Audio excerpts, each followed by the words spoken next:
ప్రియులారా, ఈ రెండవ పాఠంగా మీరు వినబోయేది దేవుడెవరు అన్న అంశాన్ని మనం మాట్లాడుకుంటున్నాం. దేవుడెవరు పరీక్ష రాస్తున్నవారు జాగ్రత్తగా మీరు ప్రతి మాటను ఆలోచిస్తూ అర్థం చేసుకుంటూ పరీక్షలో మెన్షన్ చేయడం మాత్రమే కాక సమాజంలో మీరు నిలబడి దేవుని పక్షాన బలంగా మీరు వాడబడాలి. అందుకోసం మీరు వినువారు మాత్రముగా కాక ప్రతి మాటను మీరు జాగ్రత్తగా ఆలోచించాలని, ఈ విషయాలు సాతాను మీ హృదయములలో నుండి దొంగలించకుండా భద్రపరచుకోవాలని ముందుగా మనవి చేయొచ్చు. దేవుడెవరు అన్న అంశంలో కొన్ని మనం తప్పకుండా మాట్లాడుకోవలసినటువంటి విషయాలు ముందుగా మీ ముందు ఉంచాలని ఇష్టపడుతున్నాను.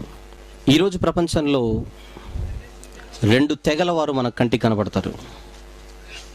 ఒకరు దేవుడు ఉన్నాడు అని నమ్ముతున్నవారు, వీరిని థీయిస్ట్స్ అని అంటారు ఇంగ్లీష్లో. మరొకరు దేవుడు లేడు అని నమ్మినవారు, వారిని ఎథియిస్ట్స్, నాస్తికులు అని అంటారు. విచిత్రం ఏంటంటే దేవుడు లేడు అన్న గ్రూప్లో ఎక్కువగా విద్యావేత్తలు, మేధావులుగా పిలువబడుతున్నవారు, శాస్త్రవేత్తలు. ఈ క్యాడర్లో ఉన్న వాళ్ళలో అధిక శాతం దేవుడు లేడు అని నమ్ముతున్నవారే. వీరికి కారణాలు కావాలి. దేవుడు ఉన్నాడు అని వారు నమ్మాలనంటే వారికి కారణాలు కావాలి. ఒకవేళ ఉన్నాడు అన్నంత వరకు వస్తే, ఉంటే ఆ దేవుడు ఎవరు అన్నది మరో ప్రశ్న. కనుక ఒక జటిలమైన, ఒక క్లిష్టమైన ప్రశ్నే, దేవుడు ఉన్నాడా? ఉంటే ఆ దేవుడు ఎవరు? మీ నాన్న ఎవరు అని ఎవరైనా అడిగితే ఆ నాన్నను నువ్వు చూపించవచ్చు. మీ తల్లి ఎవరు అని అడిగితే తల్లిని చూపించవచ్చు. చెల్లిని అడిగితే చెల్లిని చూపించవచ్చు. కానీ దేవుడెవరు అని అడిగితే ఆయనను చూపించడం కష్టం. కారణం, ఆయన కనబడ్డు, అదృశ్యుడు అన్నది ఆయన లక్షణం, గుణం. మరి కనిపించని ఆ దేవునిని ప్రపంచానికి చూపించాలి. అది మన బాధ్యత. అందుకే DBTH మొదటి సంవత్సరంలోనే మరొక అద్భుతమైన పాఠమే దేవుడెవరు, మరి ఆ దేవుడిని ప్రపంచానికి ఎలా చూపించాలి అన్న ఒక విశేషమైనటువంటి సందర్భాన్ని, అంశాన్ని ఒక పాఠంగా జయశాలి గారు మీకు ఇస్తున్నారు. ప్రియులారా, దేవుడు ఉన్నాడా?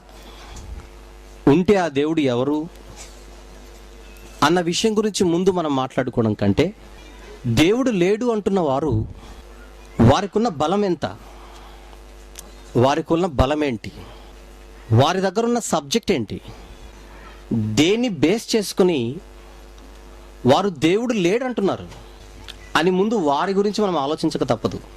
వారి గురించి ఎందుకు ఆలోచించాలి అని అంటే, ఈ సమాజంలో ఎక్కువ మంది వారి మాటలే వింటారు కనుక. ఒక విషయాన్ని ఒక సామాన్యుడు చెబితే ప్రపంచం పట్టించుకోదు. కానీ అదే విషయాన్ని ఒక శాస్త్రవేత్త చెబితే నోరు మూసుకొని మరీ వింటుంది. దేవుడున్నాడు అని మనం చెబితే ప్రపంచం పట్టించుకోదు. దేవుడు లేడు అని ఒక నోరు లేని స్టీఫెన్ హాకింగ్ చెబితే వాడు చెప్పకున్నా ప్రపంచం వింటోంది. మీకు ఇప్పుడు మ్యాటర్ అర్థం కావాలి. దేవుడు ఉన్నాడని వేలాది మందిలో నిలబడి మీరు చెప్పినా సమాజం వినే పరిస్థితుల్లో లేదు. Especially media. ఏదో వాళ్ళు వస్తున్నారు, క్రైస్తవులట, వాళ్ళు నమ్ముకున్న మతం గురించి వాళ్ళదే చెప్పుకుంటారు. వాళ్ళ చేతిలో ఒక మత పుస్తకం ఉంది. ఆ మత పుస్తకంలో నుంచి ఏవో మతానికి సంబంధించిన విషయాలు వాళ్ళు చెప్పుకుంటున్నారు. వెళ్ళిపోని అనే క్రైస్తవ్యం గురించి సమాజం అనుకుంటోంది. కానీ ఒక నోరు లేనివాడు శాస్త్రవేత్త అయినందుకు వాడు దేవుడు లేడు అని చెబితే, వాడు చెప్పకున్న విషయాన్ని అది కలెక్ట్ చేసి ప్రింట్ మీడియా ద్వారా, ఎలక్ట్రానిక్ మీడియా ద్వారా ఈరోజు ప్రపంచానికి ఆ న్యూస్ని అగమేఘాల మీద అందిస్తోంది. అతని మాట ఎందుకు మీడియా పట్టించుకుంటుంది? మళ్ళీ మళ్ళీ మళ్ళీ ఎస్పెషల్లీ మీడియా గురించి మాట్లాడాలి. ఒక ఇన్ఫర్మేషన్ ప్రజలకు దగ్గర అవ్వాలంటే, ఒక ఇన్ఫర్మేషన్ ప్రజలకు అతి తక్కువ కాలంలో చేరాలనంటే సమాజంలో మీడియాదే ప్రధానమైన పాత్ర. అంత బాధ్యత గల పాత్రను పోషిస్తున్న ఈ మీడియా దేవుడు లేడు అని ఒక వ్యక్తి ఏ దేశంలోనూ కూర్చొని చెబితే ప్రపంచంలో ఆరిన నేల మీద ప్రతి ఒక్క చోటికి ఆ వార్త వెళ్ళిపోతుందనంటే దానికి కారణం మీడియానే. ఎందుకు అతని మాట పంపిస్తుంది? దేవుడు ఉన్నాడని చెబుతున్నా దేవుడు ఉన్నాడన్న మాటను ఎందుకు చెప్పలేకపోతోంది ఈ మీడియా? దానికి కారణం అతడు సైంటిస్ట్ అని. అందుకు కారణం అతను ఒక పెద్ద శాస్త్రవేత్తని, నాసా శాస్త్రవేత్తని. వీరి దృష్టిలో అతడు ఒక జ్ఞాని. ఈ సమాజం దృష్టిలో శాస్త్రవేత్తలు అనగా వారు మేధావులు. ఈ ప్రపంచం దృష్టిలో శాస్త్రవేత్తలంటే ఈ లోకానికి దిక్కు వారే అని అనుకుంటోంది. అలాంటప్పుడు మీరు నేను వెళ్ళి దేవుడు ఉన్నాడు అని చెబితే వినే పరిస్థితులు లేదు సమాజం ఈరోజు. ఇక్కడ కూర్చున్న ఇంతమంది దేవుడు ఉన్నాడని కేకలు వేసినా సమాజం పట్టించుకునే పరిస్థితిలో లేదు. మనము కేకలు వేసినా పట్టించుకొనలేని పరిస్థితిలో ఉన్న ఈ సమాజానికి ఒక విషయం ఈరోజు చెప్పాలి. వాడికి నోరు లేకున్నా వాడి మాట మీరు వింటున్నారు. కేకలేస్తున్నా మా మాట మీరు పట్టించుకోవట్లేదు. ఇంతకు అతని దగ్గర ఉన్నదేంటి, మా దగ్గర లేనిదేంటి? అతడి బలం ఎంత, మా బలం ఎంత? అతని దగ్గర ఉన్న సబ్జెక్ట్ ఎంత, మా దగ్గర ఉన్న సబ్జెక్ట్ ఎంత? శాస్త్రవేత్తలకు తెలిసినది ఎంత, బైబిల్ పట్టుకున్న మనకు తెలిసినది ఎంత? ఇది ప్రపంచానికి చూపించాలి. మ్యాచ్ జరగాలి, మ్యాచింగ్ జరగాలి, కంపారిజన్ జరగాలి. ఈ ఇద్దరిలో ఎవరు గొప్పవారైతే ఆ గొప్పవారి మాటే ప్రపంచం వినాలి. గనక పోటీ ప్రారంభిద్దాం, శాస్త్రవేత్తలకు వర్సెస్ క్రైస్తవులకు. ఈరోజు శాస్త్రవేత్తలు జాగ్రత్తగా వినాలి. It's a very serious subject. శాస్త్రవేత్తలకు ఉండే బలం శాస్త్రం, సైన్స్. ఈ శాస్త్రానికి పుట్టినిల్లు ప్రకృతి. ఈ ప్రకృతిని వీళ్ళందరూ చదివారు. ఈ ప్రకృతిని చదివి అందులో నుంచి కొన్ని శాస్త్రాలను పుట్టించారు. ముందుగా భూమి మీద ఉన్నారు గనుక, భూమి ఉపరితలం పైన ఉన్నారు గనుక భూ ఉపరితల శాస్త్రాన్ని పుట్టించారు. దాన్ని చదివి ఆ చదువుకి, ఆ విద్యకు, ఆ జ్ఞానానికి ఒక పేరు పెట్టారు. అదే భూగోళ శాస్త్రం, జియోగ్రఫీ అని అన్నారు దాన్ని. కొద్ది రోజుల తర్వాత భూమి లోపలికి వీరి కళ్ళు వెళ్ళిపోయాయి, భూగర్భంలోనికి. దాన్ని స్టడీ చేయడం ప్రారంభించారు. ఆ విద్యకు భూగర్భ శాస్త్రం అని పేరు పెట్టారు, జియాలజీ. తర్వాత భూమి మీద ఉన్న వస్తువులు, ఆబ్జెక్ట్స్, వాటి మీద వీరికి కళ్ళు పడ్డాయి. చెట్లను చూశారు, వృక్ష శాస్త్రం లేదా మొక్కల శాస్త్రం, బాటనీ అన్న శాస్త్రాన్ని పుట్టించారు. ఇవన్నీ వారు పెట్టుకున్న పేర్లు మాత్రమే. పేర్లు మా బాటనీ అనకండి, పేరు అది అంతే. జంతువులను చదివారు, ఒక కుక్కను చదివారు, ఒక నక్కను చదివారు, జంతు శాస్త్రం పుట్టింది. జువాలజీ. ఎగిరే పక్షులను చదివారు, పుట్టించారు ఆర్నిథాలజీ, పక్షి శాస్త్రం. పండ్లను చదివారు, కార్పాలజీని పుట్టించారు, ఫిజియాలజీ. మనుషులను చదివి ఇలా ఎన్నో శాస్త్రాలను పుట్టించారు. మనిషి గుండెను చదివారు, కార్డియాలజీ అని పుట్టించారు. నరాలను చదివారు, న్యూరాలజీ అని పుట్టించారు. ఇలా కంటికి కనబడే వస్తువులను, కంటికి కనబడుతున్న అందుకే ఇంత హైలైట్ చేస్తున్నాను, కంటికి కనబడుతున్న వాటిని చదివారు. కనబడుతున్నాయి గనుక చదివారు. వారు అర్థం చేసుకున్న దానికి పేర్లు పెట్టారు. కొద్ది రోజులకి వీరి కళ్ళు ఆకాశానికి వెళ్ళాయి, ఆకాశం వైపు చూశాయి.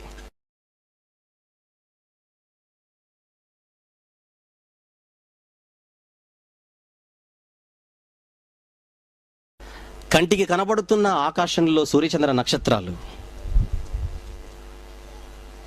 వాటిని చదివారు, దానికి ఒక శాస్త్రం పుట్టించారు, ఆస్ట్రానమీ అని పేరు పెట్టారు. ఇక ఈ విశ్వాన్ని చదవడం ప్రారంభించారు, కాస్మాలజీ అని పేరు పెట్టారు. ఇలా ఎన్నో శాస్త్రాలను వీరు వాటిని ఆలోచించి పుట్టించారు. శాస్త్రము అనగానే అదేంటో మనకు అందనిది, అదేంటో చాలా పెద్దది, అది మనకు సంబంధం లేనిది, మనం అందుకోలేనిది అని అనుకోకండి. కంటికి కనబడే ఒక వస్తువును ఆలోచించి దాని గురించి వీళ్ళకి ఏం అర్థమైందో ఆ అర్థమైన సబ్జెక్ట్ని ఒక సబ్జెక్ట్ అని పిలిచి, లేదా ఒక విద్య అని ఒక నామకరణం చేసి దానికి ఒక పేరు పెట్టారు అంతే. మీ అందరికీ పేర్లు ఉన్నాయిగా, మీకు పేర్లు ఎలాగున్నాయో ఈ శాస్త్రాలకు వారు పేర్లు పెట్టుకున్నారంతే. అలా ఈ ప్రకృతి గురించి మనిషి ఆలోచించడం మొదలు పెట్టాడు. శాస్త్రవేత్తలకు ఉండే బలం ఏంటో తీస్తున్నాను బయటికి. ఇప్పుడు దేవుడు లేడు అని చెప్పడానికి వీడు వచ్చాడు ముందుకు, పెద్ద మనిషి. దేవుడు లేడు అని చెబితే మనము నమ్మడానికి ఇంతకి వీడికున్న సబ్జెక్ట్ ఏంటి అది తెలియాలి ముందు. నిన్నెందుకు నమ్మాలి? అది ఫస్ట్ క్వశ్చన్. నిన్నెందుకు నమ్మాలి? నీ స్టామినా ఎంత? నీ దగ్గర ఉన్న సబ్జెక్ట్ ఎంత? నీ వర్త్ ఎంత? నువ్వేంటో మాకు తెలిస్తే నువ్వు చెబుతున్న మాటకు మేము గౌరవం ఇస్తాం కనుక ఆ పాయింట్ మీద నిలబడాలి మీరందరూ కూడా. ఇంగ్లాండ్లో పుట్టినందుకు వాడు గొప్పోడు కాదు, నాసా సైంటిస్ట్ అయినందుకు గొప్పోడు కాదు.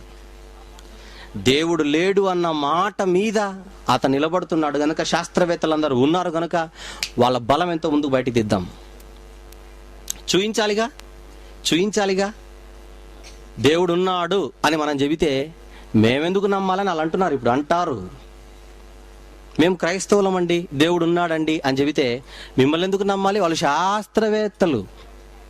మేము వారి మాటనే వింటాం, వారికే దండం పెడతాం, వారికే దండేస్తాం అని వీళ్ళు అంటున్నారు కనుక వీళ్ళ కోసమైనా బైబిల్ పట్టుకున్నవాడు ఏంటో ఒక్కసారి అలా టేస్ట్ చూయించాలి.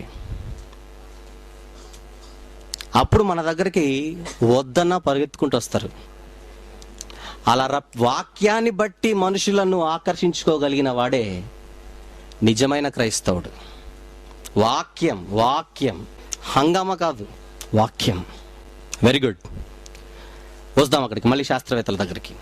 కంటికి కనబడుతున్న వాటిని చూసి అంటున్నాడు నా దగ్గర జ్ఞానం ఉందని.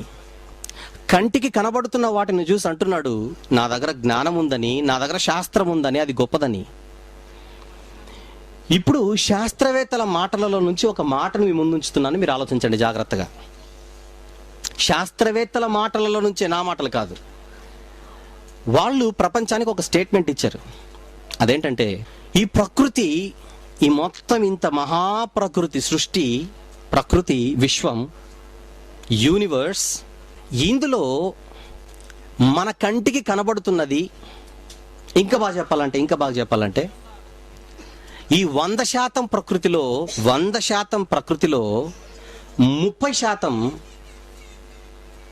మ్యాటర్ ఉంది, పదార్థం అని చెప్పారు. ఏమని చెప్పారు చెప్పండి? 100% ప్రకృతిలో 30% పదార్థం ఉంది. మరి 70% ఏముందో మాకు తెలియదు అన్నారు శాస్త్రవేత్తలు.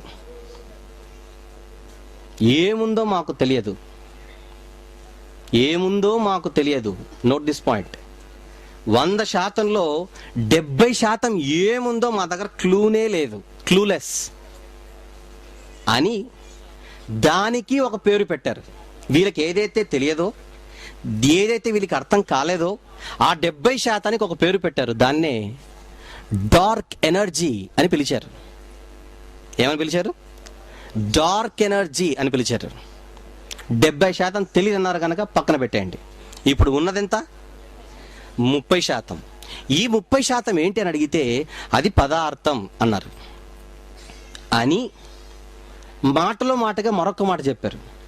ఈ 30% పదార్థంలో మాకు తెలిసింది 5% పదార్థమే. 25% పదార్థం ఎలా ఉంటుందో, ఏమై ఉంటుందో మాకు తెలియదు.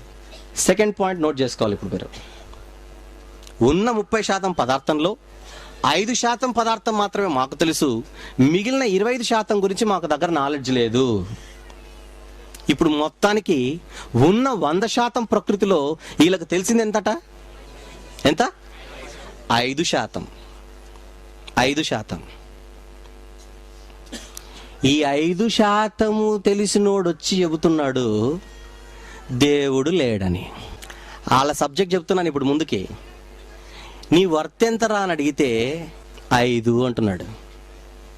ఇంకా బాగా చెప్పాలంటే, ఒరే 100 మార్కుల్లో నీకు ఎన్ని వచ్చారా అని అడిగితే, ఇప్పుడు చెప్పండి, మీకు మ్యాటర్ అర్థమైపోతుంది. 5 మార్కులు. 5 మార్కులు వచ్చినోడు వచ్చి చెబుతున్నాడు ఏమని? దేవుడు లేడని. 5 మార్కులు వచ్చినోడు ఫెయిల్ అయినోడా పాస్ అయినోడా చెప్పండి? ఫెయిల్ అయినోడు వచ్చి చెబితే మీరు వింటారా? కనుక ఆడు గొప్పోడు కాదు, పోయింది. ఎంత ఈజీగా వెళ్ళిపోయిందో చూడండి మ్యాటర్. చాలా అట్లా ఈజీగా వెళ్ళిపోయింది. Right, very good. ఉన్న 30%లో 5% మాత్రమే మాకు తెలుసు అంటున్నారంటే అసలు ఈ ప్రకృతి గురించి వీళ్ళకి ఏం నాలెడ్జ్ లేదన్నమాట. ఉన్న 100%లో వీళ్ళ దగ్గర సబ్జెక్ట్ లేదు. వాళ్ళు ఒప్పుకున్న మాట. మాకు తెలిసింది 5. ఎవరంటున్నారు ఈ మాట? ఒక శాస్త్రవేత్త కాదు, అందరూ శాస్త్రవేత్తలు కలిపితే వాళ్ళన్న మాట మాకు తెలిసింది 5 అని. మరొక మాట చెబుతాను. ఎక్కడో వాళ్ళు తెలుసుకుంది 5. ఆ 5%లో కొన్ని పుస్తకాలు రాశారు. కొన్ని రాశారు. తెలిసినదంతా రాశారు అనుకుంటున్నారా? నో. వాళ్ళకు తెలిసిన దాంట్లో కొంచెం పుస్తకాలలో రాశారు. ఆ పుస్తకాలలో కొన్ని, లేదా ఆ పుస్తకాలు మన దేశానికి లేదా ఇతర దేశాలకు అలా దిగుమతి చేయబడ్డాయి. దిగుమతి చేయబడినటువంటి సబ్జెక్ట్స్ ఏవైతే ఉన్నాయో అవే మన యూనివర్సిటీలలో బోధింపబడుతున్న పాఠాలు. బాగా వినాలి మళ్ళీ. స్టూడెంట్స్ ఎవరైతే ఉన్నారో, విద్యార్థులు ఎవరైతే ఉన్నారో, మీరు యూనివర్సిటీలో మీరు చదువుకుంటున్నారు, మీ యూనివర్సిటీలలో మీరు వినే పాఠాలు ఎవరు మీకు బోధిస్తున్నారు? ప్రొఫెసర్స్. వాళ్ళు ఎలా బోధిస్తున్నారు? కొన్ని పుస్తకాలు చదివి వాళ్ళు నేర్చుకున్నారు కనుక. ఇంతకీ ఈ పుస్తకాలు ఎక్కడి నుంచి వచ్చాయి? ఇంతవరకు మనం మాట్లాడుకుంటున్న శాస్త్రవేత్తలు ఏ పుస్తకాలు అయితే రాశారో ఆ పుస్తకాల నుంచి కొంచెం దిగుమతి చేయబడింది. ఇప్పుడు ఓవరాల్గా చెబితే ఇంత విశాలమైన ప్రకృతిలో ఆ శాస్త్రవేత్తలు తెలుసుకుందే కొంచెం. తెలుసుకున్న ఆ కొంచెంలో నుంచి వాళ్ళు రాసింది మరికొంచెం. ఆ రాసిన ఆ కొంచెం సబ్జెక్ట్లో నుంచి మన దేశానికి దిగుమతి చేయబడింది ఇంకా కొంచెం. ఆ కొంచెం ఏదైతే సబ్జెక్ట్ ఉందో ఆ సబ్జెక్ట్లో నుంచి ప్రొఫెసర్స్ నేర్చుకుంది కొంచెం. వాళ్ళు నేర్చుకున్న దాంట్లో మీకు చెప్పింది ఇంకా కొంచెం. వాళ్ళు చెప్పిన దాంట్లో మీరు వినింది కొంచెం, అర్థం చేసుకుంది మరీ కొంచెం, అందులో మీరు పరీక్షలో పెట్టింది ఇంకా కొంచెం.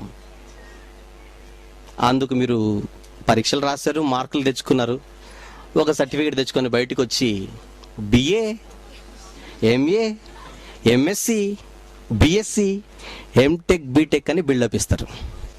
వాళ్ళే సన్నోళ్ళు అని చెబుతున్నాను నేను అప్పటి నుంచి. మీకు అర్థమవుతుందా? దేని ముందు వాళ్ళు చిన్నోళ్ళు చెబుతాను తర్వాత.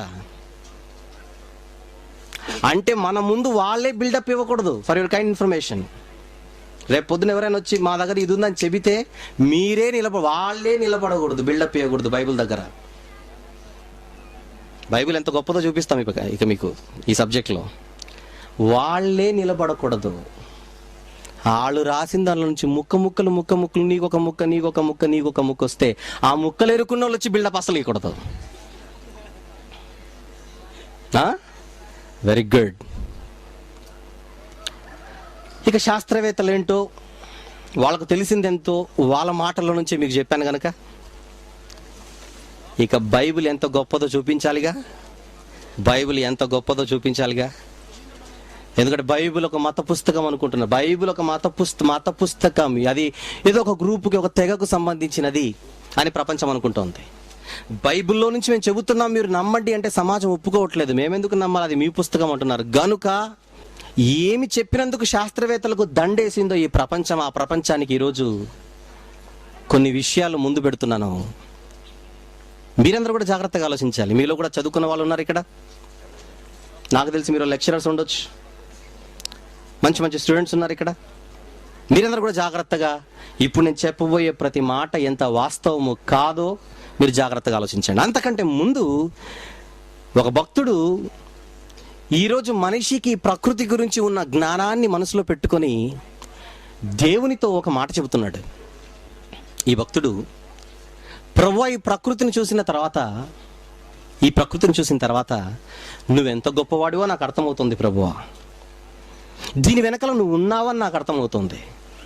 ఈ ప్రకృతిని చదివితే నువ్వు కనబడుతున్నావు ప్రభువా అని ఈ భక్తుడు అంటున్నాడు. కానీ అదే ప్రకృతిని చూసి ఈరోజు ఈ పెద్ద మనుషులందరూ దేవుడు లేడు అని చెబుతున్నారు కనుక వీళ్ళని మనం టార్గెట్ చేయాల్సి వస్తుంది. మళ్ళీ చెబుతున్నాను, వీళ్ళు దేవుని జోలికి రాకపోతే, దేవుని గురించి వ్యతిరేకంగా వీరు మాట్లాడకపోతే అసలు వీళ్ళని పట్టించుకోవాల్సిన అవసరతే మనకు లేదు.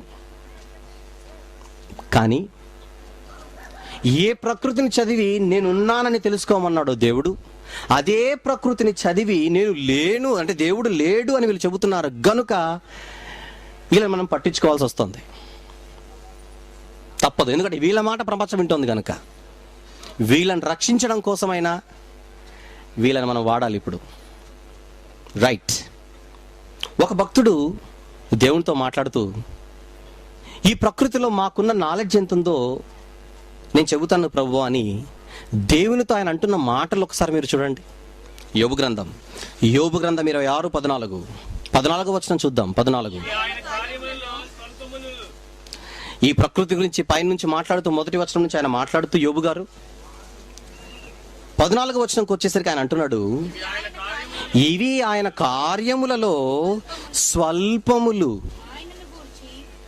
ఆ దేవుని గురించి మనకు వినబడుచున్నది మిక్కిలి మెల్లనైన గుసగుస శబ్దము పాటిదే కదా.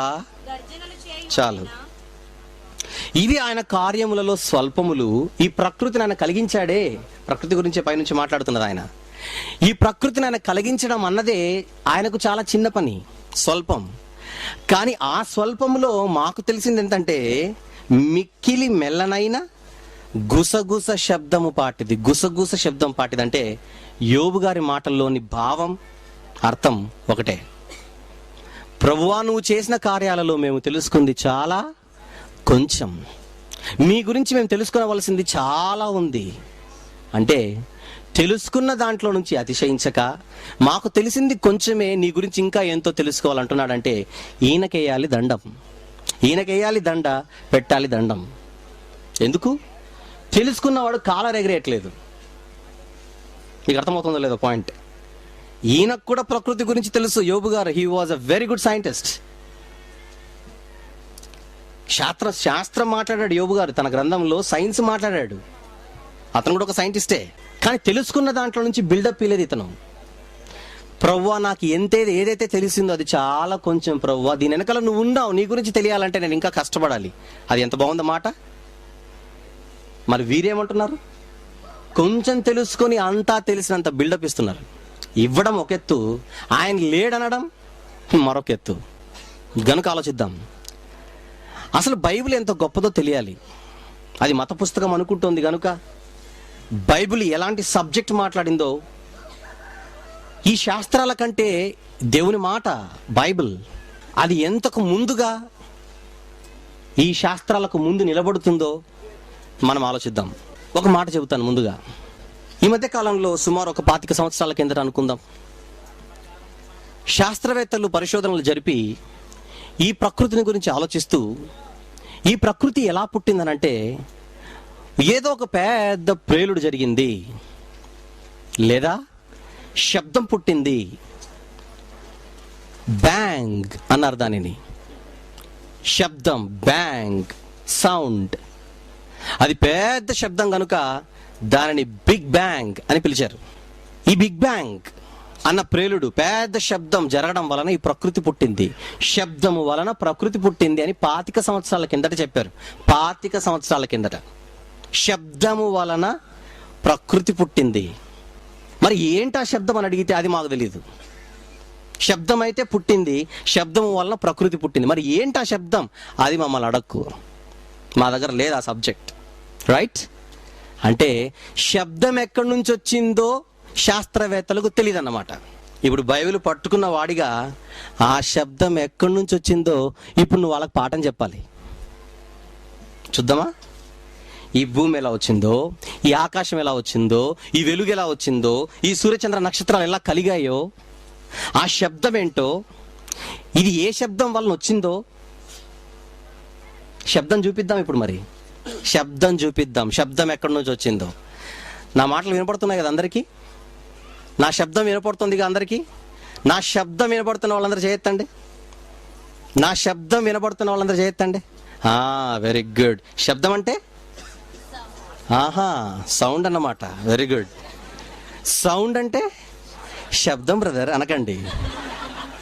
సౌండ్ అన్నా శబ్దం అన్నా ఏంటో చెప్పండి. ఇంతకీ ఈ శబ్దం ఏంటి? శబ్దం ఏంటి? మాట. రైట్, ఒప్పుకుంటారుగా? నా మాటే చెప్పండి శబ్దం. ఆ పాయింట్ మీద నిలబడండి. వచ్చేయండి బైబిల్లోనికి. ఆదికాండం మొదటి అధ్యాయము వచ్చేయాలి. ఆదికాండము మొదటి అధ్యాయము 3వ వచనం. దేవుడు ఎవరు? దేవుడు. Very good. ఏమన్నాడు ఆయన? వెలుగు కమ్మని పలుకగా వెలుగు కలిగేను. పలుకగా అంటే అర్థం ఏంటో చెప్పండి. మాట అంటే చెప్పండి శబ్దం. దేవుడు వెలుగు కలుగును గాక. శబ్దం. ఆ శబ్దము వలన ఏం పుట్టింది? ప్రకృతిలో వెలుగు పుట్టింది. ప్రకృతి వెనకలుంది వెలుగు, అది వేరే సంగతి. తర్వాత కిందికి వద్దాం. 6వ వచనం.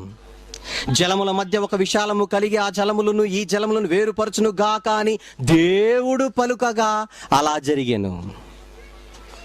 మాట, శబ్దం. 9వ వచనం. ఆకాశము క్రిందనున్న జలములు ఒక చోటనే కూర్చబడి ఆరిన నేల కనబడను గాక అని దేవుడు పలుకగా ఆ ప్రకారమాయెను. ఏమండి?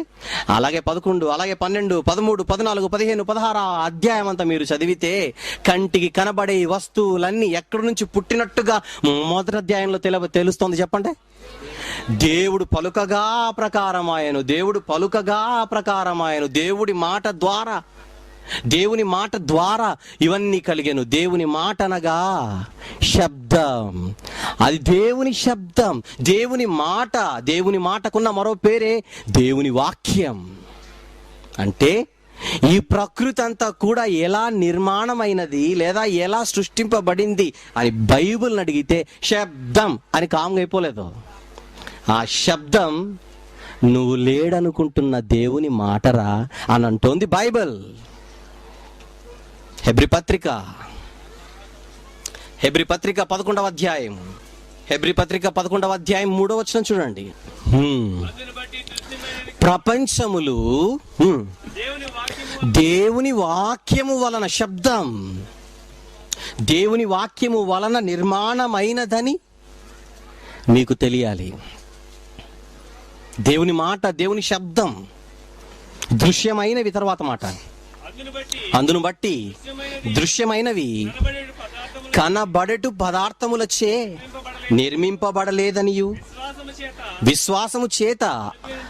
అంటే కనబడుతున్నవి కనపడే పదార్థము చేత కాక కనిపించని శబ్దము వలన, కనిపించని మాట వలన కలిగిందని బైబిల్ చెబుతోంది. అంటే ఈ ప్రకృతి శబ్దము వలన పుట్టిందని శాస్త్రం ఆగింది.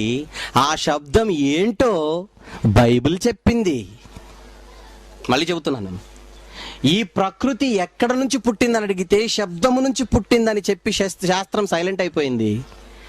కానీ బైబిల్ ఒక అడుగు ముందుకేసి ఆ శబ్దం అన్నది దేవుని నుంచి కలిగింది, అది దేవుని మాటని చెప్పిందనంటే సబ్జెక్ట్ శాస్త్రవేత్తలు ఎక్కువ ఇచ్చారా, బైబిల్ ఎక్కువ ఇచ్చిందా? చెప్పండి. ఇక బైబిల్ ఎలాంటిదో ఇంకొన్ని విషయాలు చూద్దాం. త్వరగా రాసుకోవాలి మీరందరూ కూడా. క్రీస్తు శకం 1648. బైబిల్ వర్సెస్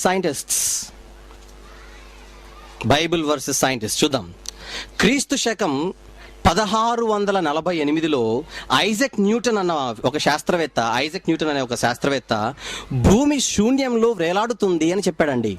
డేట్ జాగ్రత్తగా, ఇయర్ జాగ్రత్తగా నేను అందుకే మెన్షన్ చేస్తున్నాను. క్రీస్తు శకం 1648లో భూమి శూన్యంలో వేలాడుతున్నదని ఎవరు చెప్పారు? సర్ ఐజాక్ న్యూటన్ అనే ఒక శాస్త్రవేత్త చెప్పాడు. ఇకపోతే ఈ ఇన్ఫర్మేషన్ బైబిల్ ఎప్పుడిచ్చిందో మీరు ఒక్కసారి బైబిల్ ఓపెన్ చేసి చూస్తే, యోబు గ్రంథం 26వ అధ్యాయము 7వ వచనంలో ఏముందో ఒక్కసారి చదవండి. యోబు గ్రంథం 26:7, శూన్య మండలము పైని ఉత్తర దిక్కుననున్న ఆకాశ విశాలమును ఆయన పరచెను, శూన్యము పైన భూమిని ఆయన వ్రేలాడదీశాను. చూడండి అక్కడ ఏముంది, అక్కడ శూన్యము పైన భూమిని దేవుడు వ్రేలాడదీశాను. ఎప్పుడు చెప్పాడు ఈ మాట? క్రీస్తు పూర్వము 1400 సంవత్సరాల కాలంలో.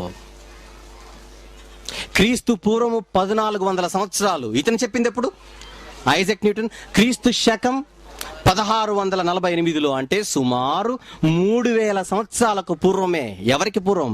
సర్ ఐజాక్ న్యూటన్ కంటే ముందు సుమారు 3000 సంవత్సరాల క్రితమే బైబిల్ చెప్పింది ఏమని? భూమి శూన్యంలో వేలాడదీశానని. భూమి శూన్యంలో వేలాడుతోంది అని చెప్పినందుకు ఐజాక్ న్యూటన్ నీకు గొప్పవాడైతే, అతని కంటే 3000 సంవత్సరాల కంటే ముందు బైబిల్ చెబితే నువ్వు బైబిల్ని ఏమనాలి? ఆలోచించండి. రెండవది ఇంకొకటి చూద్దాం.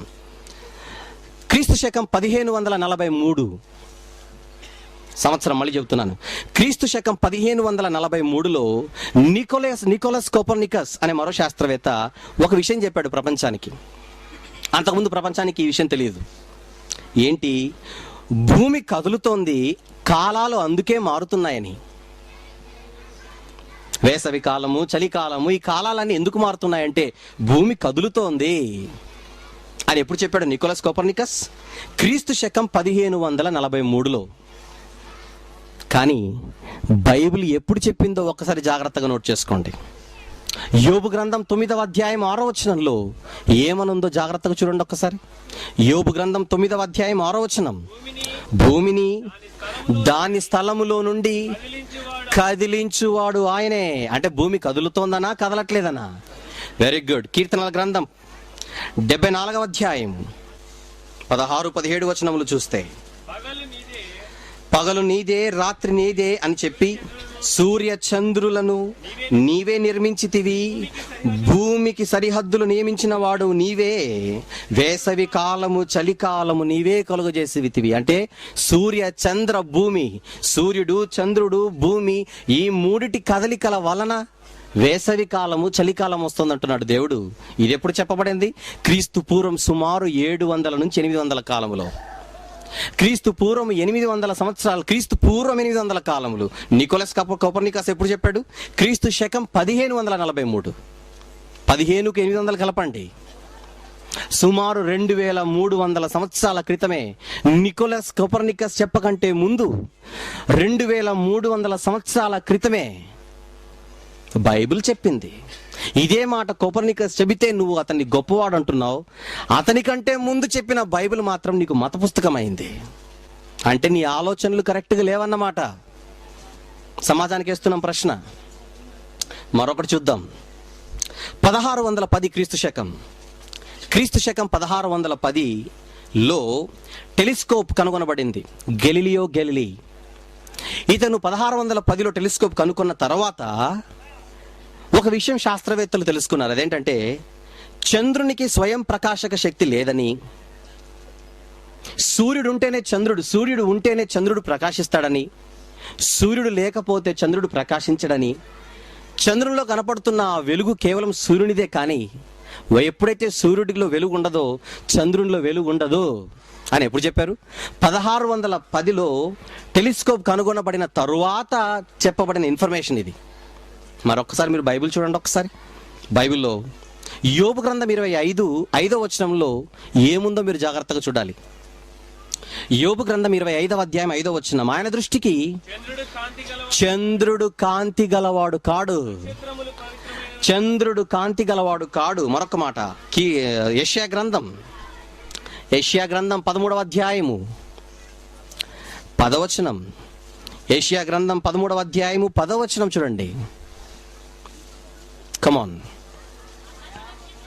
ఆకాశ నక్షత్రములను, నక్షత్ర రాసులను ప్రకాశింపనీయవు. నెక్స్ట్, ఉదయకాలమున సూర్యునికి చీకటి కమ్మును.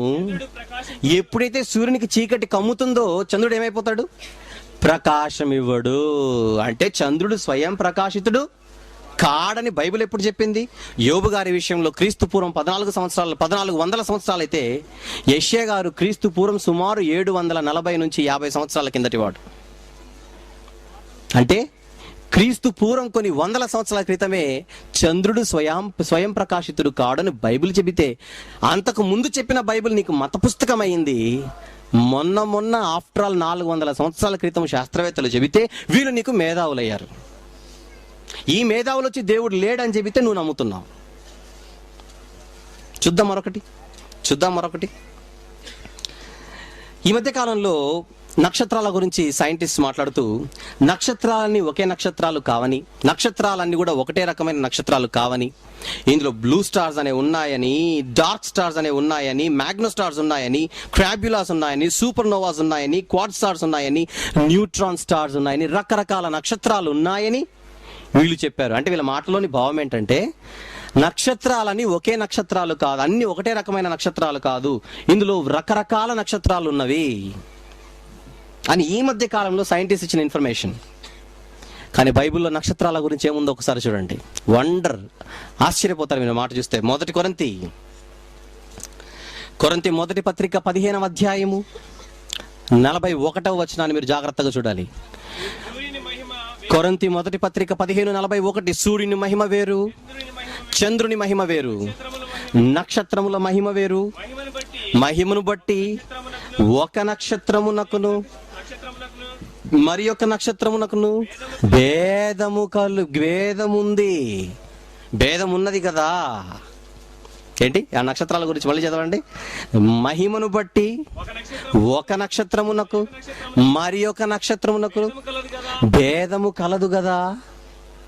అంటే దీన్ని బట్టి మీకు ఏమర్థమైంది చెప్పండి? నక్షత్రాలని ఒకే రకమైన నక్షత్రాలు కావని, ఏమండి, ఇవన్నీ వేరువేరు రకాలుగా ఉన్నాయని, ఒక దానికి ఉండే పవర్ మరొక దానితో సమానంగా లేదని, ఇవన్నీ వీటిలో తేడాలు ఉన్నాయన్న మ్యాటర్ మనకు అర్థమైపోయింది. కానీ ఈ విషయం బైబిల్ ఎప్పుడు చెప్పిందో తెలుసండి? మొన్న శాస్త్రవేత్తలు చెప్పారు. కానీ బైబిల్ చెప్పి నేటికి సుమారు 2000 సంవత్సరాలు అయింది. ఈ పత్రిక క్రీస్తు శకం సుమారు 58-59లో రాయబడిన పత్రిక ఇది. అంటే సుమారు 2000 సంవత్సరాలు, 1950 అనుకోండి కొద్దిసేపు. 1950-60 సంవత్సరాల క్రితమే నక్షత్రాలని ఒకే రకమైన నక్షత్రాలు కావన్న శాస్త్రం బైబిల్ మాట్లాడింది. కానీ మొన్న చెప్పినందుకు వీళ్ళు గొప్పవాళ్ళు అయ్యారు. ముందు చెప్పిన బైబిల్ వీరి దృష్టిలో మత పుస్తకమైంది. ఈ సబ్జెక్ట్ అంతా మనం మాట్లాడలేదు అనుకోండి, మన మాట ఎవరు నమ్మరండి. మేము గొప్పోళ్ళం అంటే నువ్వెందుకు గొప్పడు అంటే ఇవన్నీ చెబుతున్నారు కారణాలు. నువ్వు చెప్పకముందే బైబిల్ చెప్పిందయ్యా.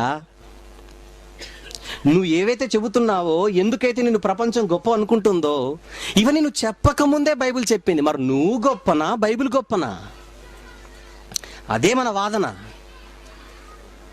మరొక మాట చూద్దాం 1662 క్రీస్తు శకం, ఇది కూడా మొన్ననే క్రీస్తు శకం 1662లో రాబర్ట్ బాయిల్ అనేటువంటి ఒక శాస్త్రవేత్త ఒక మాట చెప్పాడు. ఏమైనా తెలుసండి? గాలికి ద్రవ్యరాశి లేదా గాలికి బరువు ఉంది అని చెప్పాడు. ఎప్పుడు? క్రీస్తు శకం 1662. ఇదే విషయాన్ని మైండ్లో పెట్టుకొని బైబిల్లో ఒక మాట చూడండి మీరు, నిజంగా మీ కళ్ళని మీరు నమ్మలేరు. యోబు గ్రంథం 28వ అధ్యాయం, యోబు గ్రంథం 28వ అధ్యాయము 25వ వచనం. యోబు గ్రంథం 28:25, గాలికి ఇంత బరువు ఉండవలెనని ఆయన నియమించెను అనుంది. చూడండి అక్కడ గాలికి ఇంత బరువు ఉండవలెనని ఆయన నియమించిన అంటే గాలికి బరువు ఉందని నువ్వు చెప్పావు, ఆ బరువు ఎవరిచ్చారో కూడా బైబిల్ చెబుతోంది.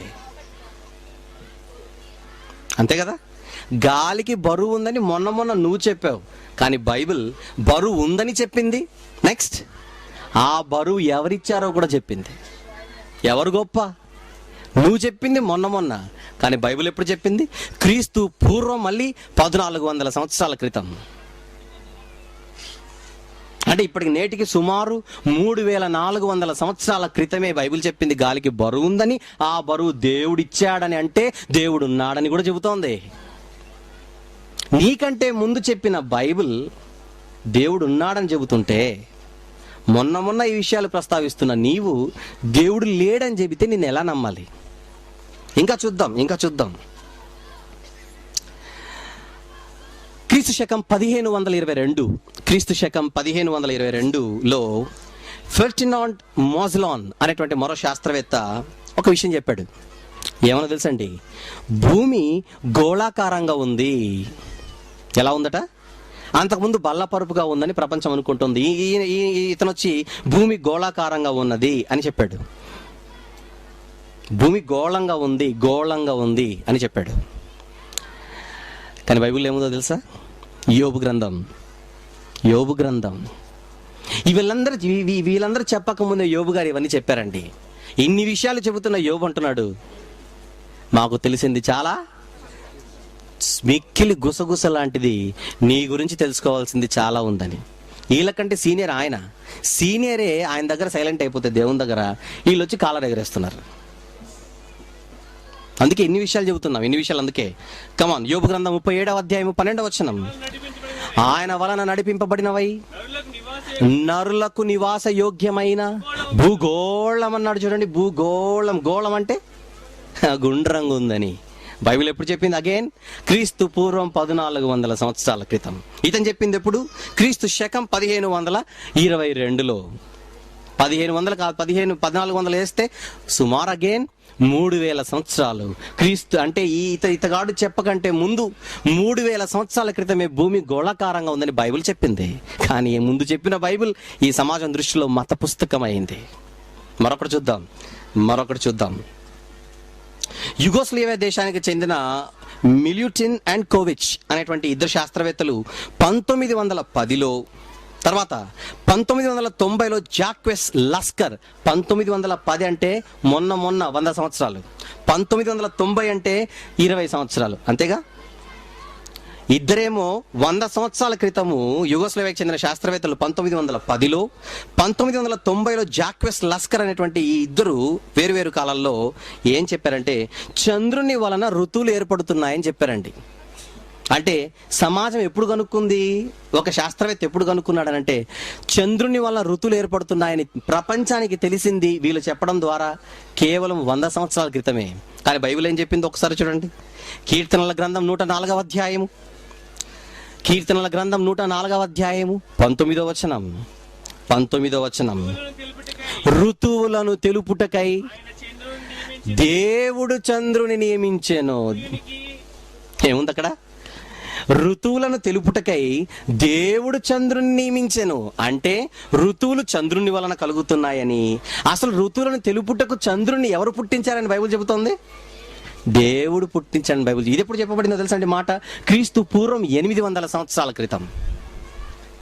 అంటే నేటికి 2800. వీళ్ళు చెప్పింది 100 సంవత్సరాలు. అంటే వీళ్ళకంటే ముందు 2700 సంవత్సరాల క్రితమే బైబిల్ చెప్పింది ఋతువులను తెలుపుటకై చంద్రుడు పుట్టాడని, పుట్టించింది దేవుడని. వీళ్ళు చెప్పి దేవుడు లేడని చెబుతున్నారు. బైబిల్ చెప్పి దేవుడే కలిగించాడని చెబుతోంది బైబిల్. ఎంత తేడా! 1978 మరొకటి. 1978 భూగర్భ శాస్త్రవేత్తలు, జియాలజిస్ట్స్, భూగర్భ శాస్త్రవేత్తలు ఏమని చెప్పారంటే భూమి లోపలికి, బాగా జాగ్రత్తగా వినండి, భూమి లోపలికి వెళ్ళిపోయే కొద్దీ ఉష్ణోగ్రత పెరుగుతుంది. ఏమని చెప్పారు భూగర్భ శాస్త్రవేత్తలు?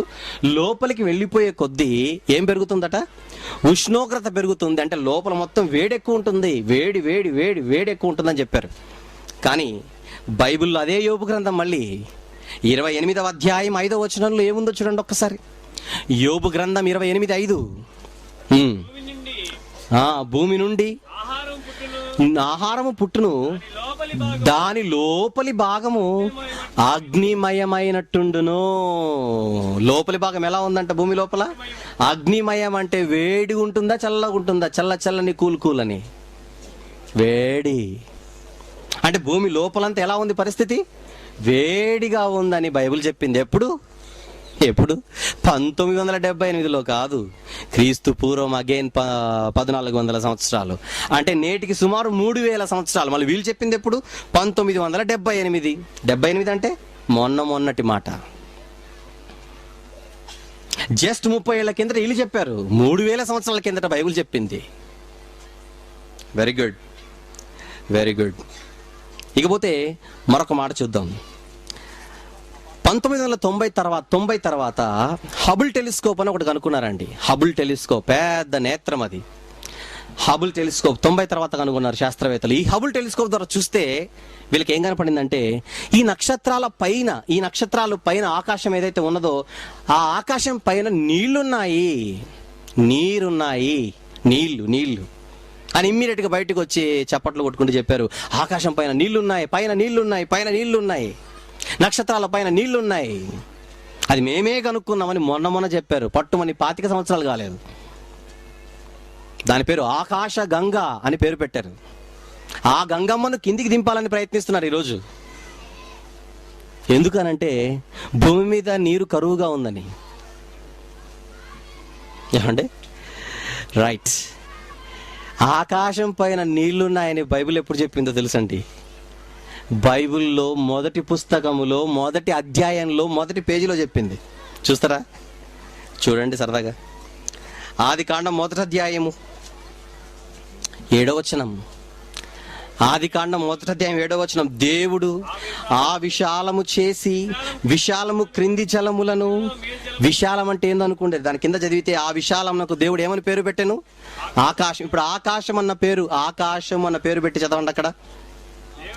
దేవుడు ఆకాశము చేసే ఆకాశము క్రింది జలములను, నెక్స్ట్ ఆకాశము మీది జలములు. ఏమన్నాడండి? ఆకాశము మీది జలములు అంటే ఆకాశం పైన జలాలున్నాయని బైబిల్లో మొదటి అధ్యాయంలో చెప్పిందిరా. చెట్టు కన్నా నువ్వు 25 సంవత్సరాల కిందట కూడా కాదు, మొన్న చెబుతున్నావు పైన నీళ్లు ఉన్నాయని. మేము చాలా సీనియర్లు అందులో. మా దగ్గర ఫస్ట్ పేజీలో ఉంది అది. అంటే ఏపీపీఎల్ యాపిల్ అని. మరొక మాట చూద్దాం. ఆదికాండం 7వ అధ్యాయం. అంటే వీళ్ళకి పైన నీళ్ళు చూపించాలిగా. బైబిల్ మత పుస్తకం అంటున్నారు కదా. ఆదికాండం 7వ అధ్యాయం 11వ వచనం.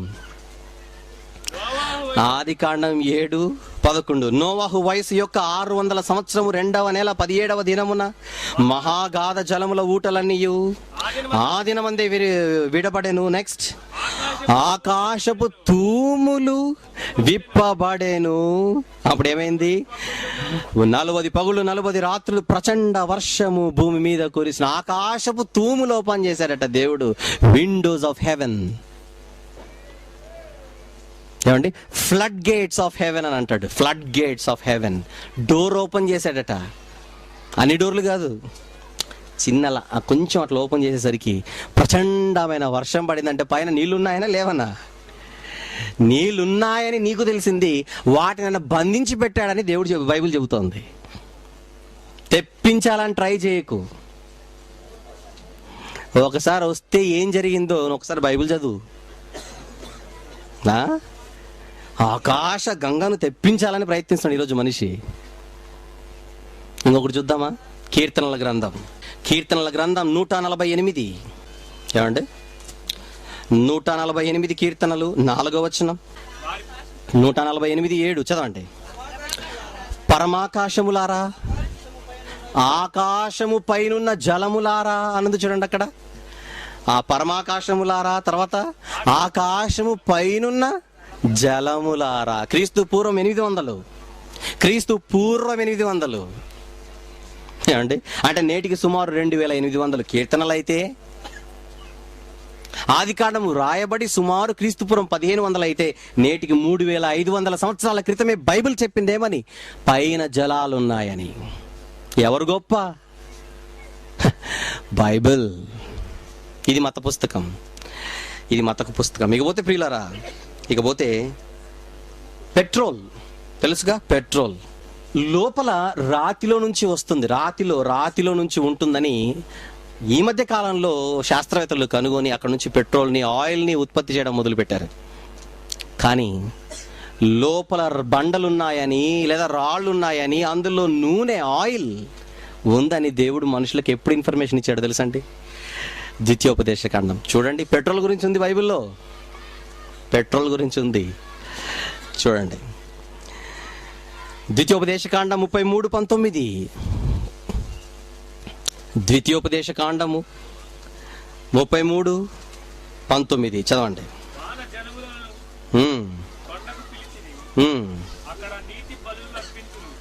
ద్వితీయోపదేశకాండము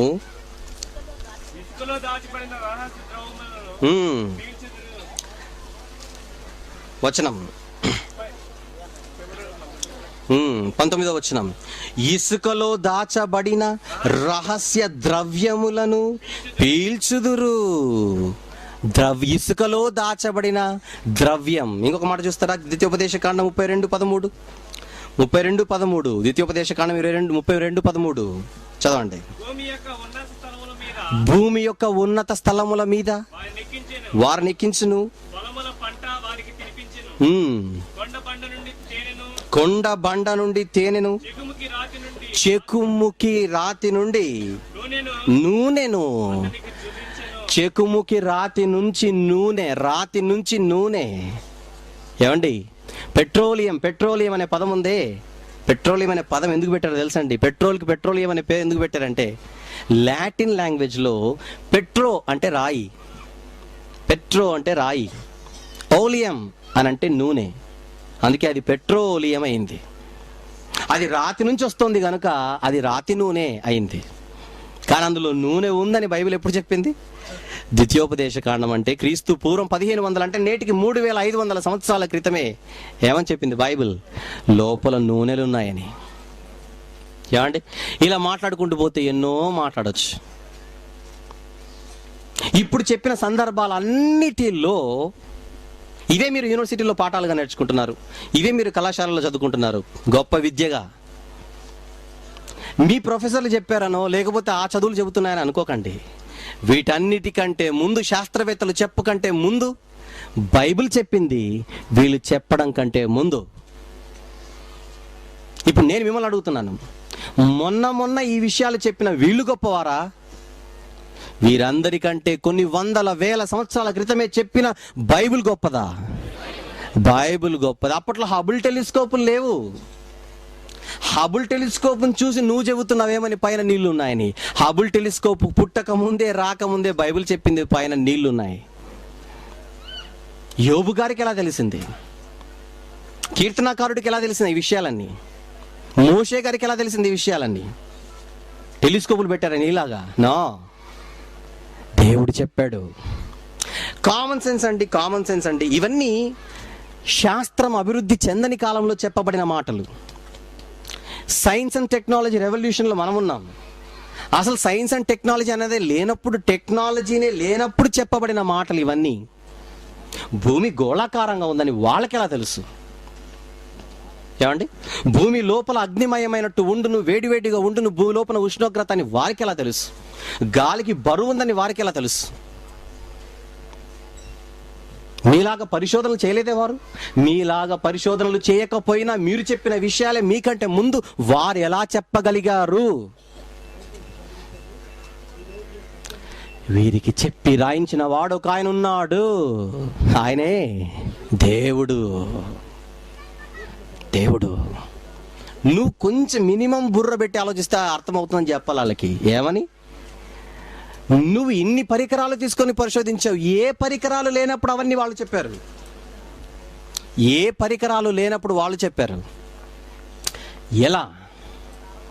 ఎలా చెప్పారు? దేవుడు చెప్పించాడు. బైబిల్ చెప్పింది. వీరు చెప్పిన మాటలన్నిటినీ నిజమని నువ్వు ఒప్పుకున్నప్పుడు, వీళ్ళకంటే ముందు చెప్పినప్పుడు ఖచ్చితంగా ఈ బైబిల్ని సమాజం ఒప్పుకొని తీరవలసిందే. మరొక విషయం చెబుతున్నాను, మరొక విషయం. జైశాలి గారు Bible open city India international తరపున శాస్త్రవేత్తలకు ఒక ఛాలెంజ్ ఇస్తున్నాడు. అదేంటంటే, వీళ్ళు కొన్ని ప్రయత్నాలు చేస్తున్నారు. అందులో 2 ఖచ్చితంగా ఇప్పుడు చెప్పవలసినవి. ఎందుకంటే శాస్త్రవేత్తలు ఇంకా పరిశోధనలు చేస్తున్నారు కనుక మీరు క్రైస్తవులుగా బైబిల్ పట్టుకున్న వాళ్ళుగా ఒక మాట చెప్పవచ్చు. ఏమనంటే, ఈరోజు శాస్త్రవేత్తలు 2 ప్రాజెక్ట్స్ పైన ఒక భయంకరమైనటువంటి పని చేస్తున్నారు. ఒక దాంట్లో ఆల్రెడీ ఫెయిల్ అయ్యారు, కానీ ఒప్పుకోక ఇంకా ప్రయత్నాలు చేస్తున్నారు. దాన్నే హ్యూమన్ జీనోమ్ ప్రాజెక్ట్ అని అంటారు. శాస్త్రవేత్తలు ఇప్పుడు చేస్తున్న పరిశోధన ఒక ప్రాజెక్ట్ ఉంది, దాని పేరు హ్యూమన్ జీనోమ్ ప్రాజెక్ట్. ఈ ప్రాజెక్ట్లో వీళ్ళ ప్రయత్నాలు ఏంటంటే, మనిషి ఆయుష్ 1200 సంవత్సరాలకు మేము పెంచుతాము. 1000 నుంచి 1200 సంవత్సరాలకు మేము పెంచుతాము మనిషి ఆయుష్. దేవుడు ఏం చేశాడు బైబిల్లో? ఒకప్పుడు 1000 సంవత్సరాలు ఉన్న ఆయుష్ను కాస్త తగ్గించాడు. యోబు గ్రంథం 14:15 అంటాడు, వారి ఆయుష్ పరిమితి కలది, అది మించజాలనిది అని బైబిల్లో రాయబడింది. అంటే బైబిల్ చెబుతోంది ఆయుష్ మించదు. వీళ్ళు అనుకున్న 1200 సంవత్సరాల కాలం పాటు మేము పెంచగలం అనుకుంటున్నారే, ఆ ప్రాజెక్ట్ ఫెయిల్ అవుతోందని బైబిల్ ఇప్పటికీ సవాలు మీద నిలబడింది. మేము దమ్మున్న వాళ్ళము జ్ఞానంలో అని శాస్త్రవేత్తలు ఒకవేళ అంటే, బైబిల్ ఓపెన్ యూనివర్సిటీ ఇండియా ఇంటర్నేషనల్లో మొదటి సంవత్సరం కోర్సు పర్స్యూ చేస్తున్నటువంటి విద్యార్థులుగా మీరు ఈ సవాలుకు మీరు నిలబడండి చాలు. ఏమని నీకులాగా మేము పరికరాలు ఉపయోగించట్లా, నీకులాగా పిచ్చి పనులు చేయట్లా. మేము చేస్తున్న పని బైబిల్ నేర్చుకుంటున్నాం. మేము బైబిల్ నేర్చుకుంటున్నాం కనుక బైబిల్ పట్టుకొని చెబుతున్నాం, హ్యూమన్ జీనోమ్ ప్రాజెక్ట్లో మీరు ఫెయిల్ అయిపోతారని మీరు చెప్పవచ్చు. జైశాలి గారి వరకు అవసరం లేదు దీనికి. రెండవది గ్రహాంతర జీవులు ఏలియన్స్ అని అంటారు ఇంగ్లీష్లో. గ్రహాంతర జీవులు ఉన్నాయి, వాటిని పట్టుకోవాలి, వాటితో ఫ్రెండ్షిప్ చేయాలి, మనం కూడా అక్కడికి వెళ్ళి సెటిల్ అయిపోవాలి అని ఈరోజు ప్రయత్నాలు చేస్తున్నారు. బైబిల్ పట్టుకొని మళ్ళీ చెప్పండి, ఏ గ్రహంలో కూడా జీవులు లేవు. యావత్తు భూమి మీద కాపురం ఉండుటకు దేవుడు ప్రతి జాతి మనిషిని సృష్టించాడు. దేవుడు భూమిని నరులకిచ్చాడు. నరులకు నివాసయోగ్యమైనది భూమి మాత్రమే అని బైబిల్ చెబుతోంది. యోబు గ్రంథం 37:12 ఆల్రెడీ రాసుకున్నారు మీరు ఇప్పుడు. అంటే బైబిల్ ప్రకారంగా భూమి మీద తప్ప అసలు ఈ ప్రకృతిలో ఎక్కడ కూడా జీవులు ఉండుటకే ఆస్కారము లేదు అని అంటే ఏలియన్స్ లేవన్నమాట. Very good. అదే మాట పట్టుకొని మీరు సవాలుకు నిలబడొచ్చేమని, గ్రహాలలో జీవులు లేవని. బైబిల్ ముందే చెప్పింది మేము కూడా చెప్పాంగా అని ఇలా అంటారు. మళ్ళీ వీళ్ళు అట్లేస్తే ఇట్లా మాట్లాడడానికి, ఇలా వేస్తే అలా మాట్లాడడానికి అతి తెలుగులు ఎక్కువ. అందుకే ఈ కౌంటర్ వేస్తున్నాను. మళ్ళీ బైబిల్ చెప్పిందంటే మాకంటే ముందు, తర్వాత మేము కూడా చెప్పాంగా అని అంటారు. అలాగైతే ఇప్పుడు నువ్వు పరిశోధనలు చేస్తున్న హ్యూమన్ జీనోమ్ ప్రాజెక్ట్ కూడా ఫెయిల్ అవుతుంది, నీ ఏలియన్స్ ప్రాజెక్ట్ కూడా ఫెయిల్ అవుతుంది. ఇప్పటికైనా నీ దగ్గర నిజంగా అంత దమ్ముంటే నిలబడు సవాల్కి అని మీరు నిలబెట్టండి. ఖచ్చితంగా వాళ్ళు ఫెయిల్ అయి తీరుతారు. అంటే సకల శాస్త్రాలను అధిగమించింది ఎవరు? బైబిల్. ఆ బైబిల్ చెప్పింది ఈ ప్రకృతిని కలిగించిన వాడు దేవుడని. ఈ ప్రకృతిని కలిగించిన వాడే దేవుడు అని బైబిల్ చెప్పింది. దేవుడెవరు? ఈ ప్రకృతిని కలిగించిన వాడు దేవుడు. ఆ దేవుడే ఈ పరలోకాన్ని నీకు ఇచ్చాడు. ఆ దేవుడే ఈ లోకాన్ని నీకు ఇచ్చాడు. ఆ దేవుడే 2000 సంవత్సరాల క్రితం తన ప్రియకుమారుని లోకానికి పంపించాడు. ఆయనే ఆ దేవుణ్ణి చూపించాడు.